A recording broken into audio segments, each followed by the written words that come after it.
بسم اللہ الرحمن الرحیم۔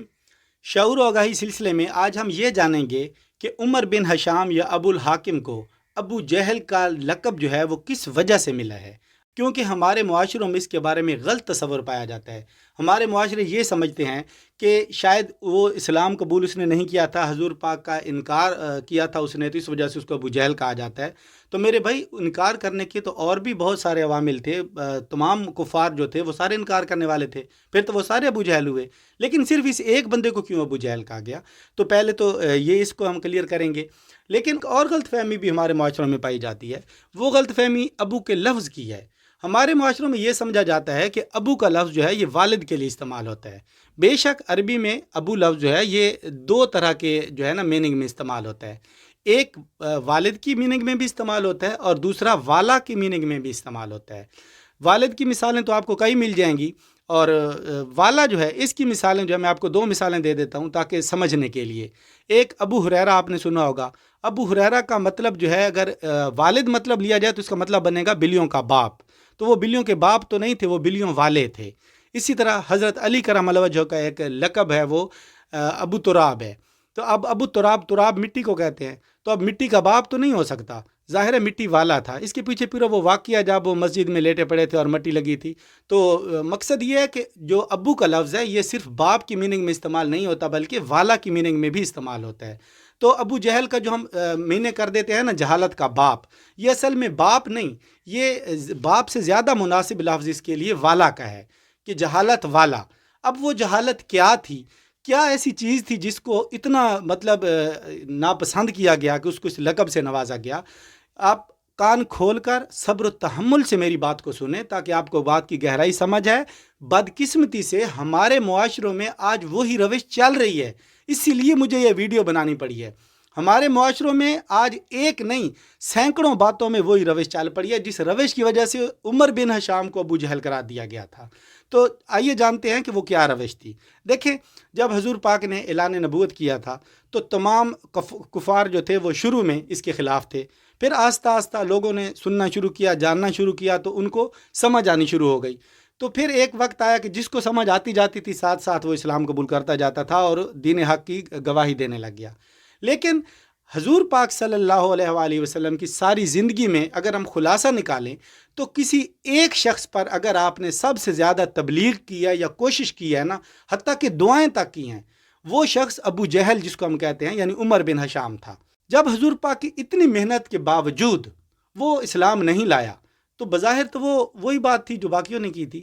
اصل میں مسئلہ یہ تھا کہ باقی کفار جو نہیں مانتے تھے، حضور پاک کو اندر سے قائل نہیں تھے نا، وہ کافر ہی تھے، اور جو قائل ہو جاتے تھے وہ مسلمان بن جاتے تھے۔ اس عمر بن ہشام کا مسئلہ یہ تھا کہ اس کو اندر سے سمجھ آ چکی تھی کہ حضور پاک صلی اللہ علیہ وآلہ وسلم حق پر ہیں، ان کا دین سچا ہے، یہ اللہ کے سچے نبی ہیں۔ سمجھ آنے کے باوجود کہنا ماننا ضد بنا لی تھی اس نے۔ یعنی جب ایک بندے کو سمجھ آ گئی ہے، اتنی بڑی بڑی آپ نے اس کے مثالیں اور واقعے سنے ہوں گے، وہ مٹھی میں پتھر والا واقعہ، سچ جھوٹ لوگ کہتے ہیں وہ ایک علیحدہ بحث ہے، میں اس میں نہیں جا رہا، لیکن اور بھی کئی واقعے ہیں جو آپ نے سنے ہوں گے ابو جہل کے بارے میں۔ مطلب اتنی تبلیغ کا کم از کم اتنا اثر تو ہوا کہ وہ قائل ہو گیا، لیکن ضد دیکھے اس کی کہ قائل ہونے کے باوجود اس نے اسلام قبول نہیں کیا۔ یہ وہ صفت ہے جس وجہ سے اسے ابو جہل کہا جاتا ہے۔ تو اب ذرا اپنے معاشروں میں تو دیکھیں ہمارے معاشروں میں کیا ہو رہا ہے۔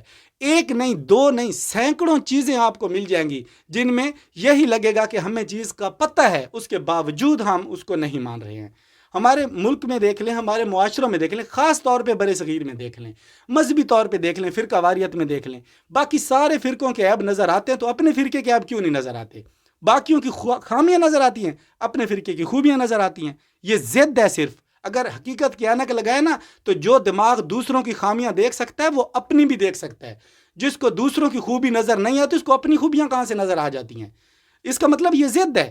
اسی طرح آپ اس میں سیاسی طور پہ دیکھ لیں، اپنی پارٹی جس کی جو پارٹی ہے، نہیں سوچا کس وجہ سے ہم نے یہ پارٹی اپنائی ہے، بس وہ ایک چلی آ رہی ہے، بس وہ میری پارٹی ہے۔ خامیاں کیا ہیں، خوبیاں کیا ہیں، کوئی غرض نہیں ہے، بس ایک ضد ہے۔ اندر سے پتہ بھی ہوتا ہے کہ کون کس پانی میں ہے، اس کے باوجود بھی ہم لوگوں نے ضد بنا لی ہے کہ نہیں، میں نے تو اسی کو ہی سپورٹ کرنا ہے۔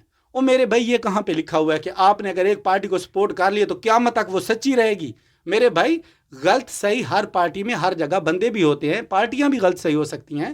میں کسی پارٹی کے لیے آپ کو قائل نہیں کر رہا ہوں، میں صرف آپ کو یہ سمجھا رہا ہوں کہ کوئی پارٹی بھی دودھ کی دھلی نہیں ہے. جب نہیں ہے تو پھر ہمیں اپنی پارٹی دودھ کی دھلی کیوں لگتی ہے؟ اسی طرح لسانیت میں دیکھ لیں، اپنی زبان اپنی قوم، یہ لوگ سب سے اچھے لگتے ہیں ہمیں، باقی ان سے سب کمینے لگتے ہیں، نیچے لگتے ہیں ان کے. کیوں؟ یہ ہمارا کہاں سے پیمانہ لیا ہم نے؟ میرے بھائی معاشروں میں دیکھ لیں، اپنے جو اپنے مطلب رشتہ دار ہوں گے یا اپنی سائڈ کے لوگ ہوں گے یا جن کی ہم نے وکالت کرنی ہے، ان کی چیز ہمیں نظر آ رہی ہوتی ہے کہ یہ غلط ہے، اس کے باوجود ان کی وکالت کرتے ہیں. اور دوسروں کی اندر سے سب پتہ ہوتا ہے، اس کے باوجود ہم اس کو شہ دے رہے ہوتے ہیں.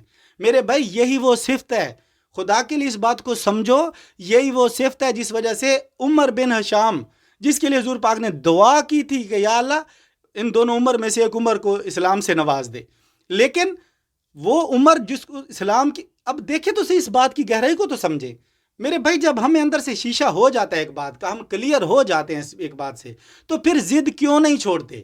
یہ ضد ہمیں مار دے گی کسی دن. ہمارا ملک، ہمارا معاشرہ کیوں ستیہ ناش ہوا پڑا ہے؟ کیا ہمیں نہیں پتا کہ کون ہمیں کس طرح سے بہکار ہے؟ سب پتہ ہے، اس کے باوجود ہم لوگوں نے آنکھیں بند کی ہوئی ہیں کہ ٹھیک ہے یار، یہ میری چیز ہے، یہ میری سائڈ ہے، یہ میرا فرقہ ہے، یہ میری جماعت ہے، یہ میرا گروپ ہے، یہ میری قوم ہے. یہ کیا بات ہوئی؟ میرے بھائی سب سے پہلے ہم انسان ہیں، انسان کے بعد ہم مسلمان ہیں، مسلمان ہونے کے بعد ہم پاکستانی ہیں. اس کے بعد کسی تقسیم کی ضرورت نہیں ہے، اور ہمیں کسی کی خام خواہ بے جا فیور یا سپورٹ نہیں کرنی. اگر عیب جانتے ہوئے، خامیاں جانتے ہوئے، نقائص جانتے ہوئے ہم کسی کی ایک خام خواہ کی بے جا اگر ہم حمایت کریں گے، تو پھر یہ جان لیں کہ اسی صفت کا نام ابو جہل ہے.